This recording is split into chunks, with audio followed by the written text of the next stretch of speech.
नमस्कार दोस्तों, आप देख रहे हो इकनेश का पन्ना और आप लोगों के बीच जुड़ रहे हैं एडवोकेट जय भीम प्रकाश। मेरा सवाल उनसे सिर्फ एक ही है कि संविधान जो खतरे में है, जो आज की सरकार जो संविधान को ख़त्म करने की बात कर रही है, तो संविधान कैसे बच सकता है? Thank you Iknesh. और सवाल बहुत ही महत्वपूर्ण है, बहुत ही अच्छा सवाल है और प्रासंगिक है। लेकिन सबसे पहले समझने वाली बात यह है कि संविधान को खतरा किससे है और संविधान को ख़त्म कैसे किया जा सकता है।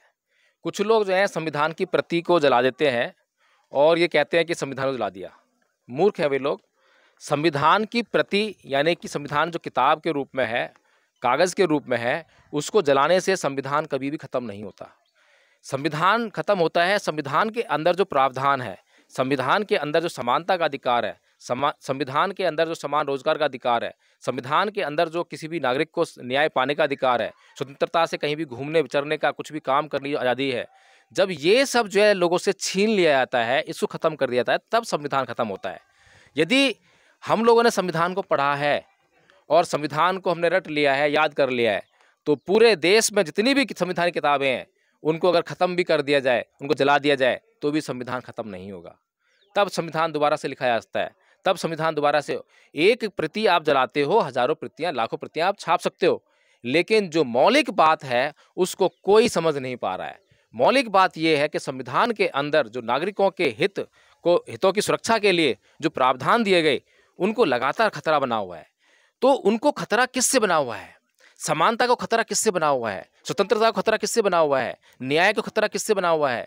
ये खतरा एक ऐसी व्यवस्था से बना हुआ है जो लोगों का शोषण करना चाहती है, असमानता फैलाना चाहती है, असमानता का जहर लोगों में डालना चाहती है, जो न्याय को पसंद नहीं करती है, जो लोगों पर अत्याचार करना चाहती है, लोगों के साथ में अन्याय करना चाहती है। ऐसी व्यवस्था से संविधान को खतरा है और वो व्यवस्था आरएसएस के द्वारा बनाई गई है। लगातार 1925 से वो इस व्यवस्था पर काम कर रहे हैं, इस व्यवस्था को लाने का काम कर रहे हैं। संविधान को ख़त्म करना उनकी प्रायोरिटी में पहले ही था, क्योंकि जैसे ही संविधान इस देश में लागू हुआ था तो राजशाही ख़त्म हो गई थी। तब एक कोटेशन भी कही जाती है कि अब जो है, क्योंकि संविधान लागू हो गया है, तो अब जो है कोई भी राजा रानी के पेट से जन्म नहीं लेगा, अब राजा जो है बैलेट पेपर से बनेगा। तो वो जो व्यवस्था थी वो इन हिंदू मानसिकता के लोगों को जो है पसंद नहीं आई, क्योंकि ये लोग जो है पूरे देश का कंट्रोल अपने हाथ में चाहते हैं। लेकिन जब बहुसंख्यक लोग, जब इनके समाज के ना हो, इनके जो हित को जो साधने वाले लोग हों, या इनके कहें कि समाज के ना हो, तो फिर ये उनके वोट के आधार पर सत्ता में कैसे आएंगे? कुछ समय तक उनको गुमराह करके, बहका कर, फुसला कर, उनको जो है अंधविश्वासी बनाकर, अंधश्रद्धालु बनाकर, पाखंड में लिप्त रख के, कल्पनाओं में अटकाकर वे जो है कुछ समय तक तो सत्ता पा सकते हैं। लेकिन उनको पता है अच्छी तरह से कि हम लंबे समय तक इस देश पर राज नहीं कर पाएंगे, क्योंकि जो झूठ होता है उसकी पोल एक न एक दिन तो खुलकर रहती है, सच को हमेशा एक न एक दिन जो है सामने आकर ही रहता है। तो ज्यों ही इस देश के लोगों के सामने सच उजागर होगा, तो उस दिन जो है ये सत्ता से बाहर दिखाई देंगे। तो इस बात का खतरा जो है लगातार इन लोगों के दिमाग में बैठा हुआ है। पता है इनको कि एक न एक दिन जो ये व्यवस्था होने वाली है, ऐसा होगा इस देश में। इसीलिए ये लोग जो है चाहते हैं कि संविधान को ही बदल दिया जाए। ना रहेगा बांस, ना बजेगी बांसुरी। तो संविधान को बदलकर संविधान में ऐसी व्यवस्था कर ली जाए ताकि इनकी सत्ता जो है हमेशा हमेशा के लिए सुरक्षित हो जाए। अब इस जो मुख्य प्रश्न जो आपने किया था कि इस संविधान की रक्षा कैसे हो सकती है, संविधान को कैसे बचाया जा सकता है, तो संविधान को अगर खतरा है तो वो सीधा सीधा संविधान को जो आज बचाना चाहते हैं, संविधान की जो आज लड़ाई लड़ रहे हैं, उन्हीं लोगों से सबसे ज़्यादा खतरा है। अगर घर के ही भीतर घर की सुरक्षा करने वाले लोगों में से ही, अगर उन्हीं लोगों में से किसी से खतरा अगर पैदा हो जाए घर की सुरक्षा को, तो फिर घर की सुरक्षा नहीं हो सकती है। कोई मतलब नहीं है। रावण को मारने का दम राम के अंदर नहीं था, उसके अंदर सामर्थ्य नहीं था। अगर रावण का भाई विभीषण उसके ही घर से वहाँ उसका साथी न बना होता। इसीलिए आज जो अम्बेडकरवादी हैं वो कौन सी संस्कृति को मानने वाले हैं, पहला प्रश्न पैदा होता है। वे कौन से धर्म को मानने वाले हैं, दूसरा प्रश्न पैदा होता है। धर्म और संस्कृति की जड़ें इस देश के लोगों के दिमागों में समाई हुई हैं, और इस देश में जो सत्ता है वो धर्म के आधार पर ही चलती है, संस्कृति के आधार पर चलती है। यह हमने जो है पिछले कई चुनावों में देख रखा है। धर्म और जाति के आधार पर चलने वाला यह देश कभी भी मुद्दों की राजनीति नहीं कर सकता। हमेशा इसमें जो है धर्म और जाति के नाम पर ही राजनीति चलेगी। लेकिन एक तरफ वो संस्कृति है जो शोषण करना चाहती है, अत्याचार करना चाहती है, न्याय से उसका कोई सरोकार नहीं है।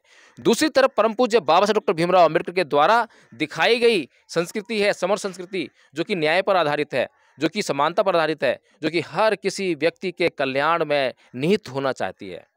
तो इस देश के लोगों को ये तय करना है, विशेष तौर पर जिन लोगों के ऊपर संविधान की रक्षा का भार है, उन्हीं को समझना पड़ेगा कि परम पूज्य बाबा साहब डॉक्टर भीमराव अम्बेडकर ने जब 1935 में हिंदू धर्म को छोड़ दिया तो उन लोगों ने अब तक क्यों नहीं छोड़ा है।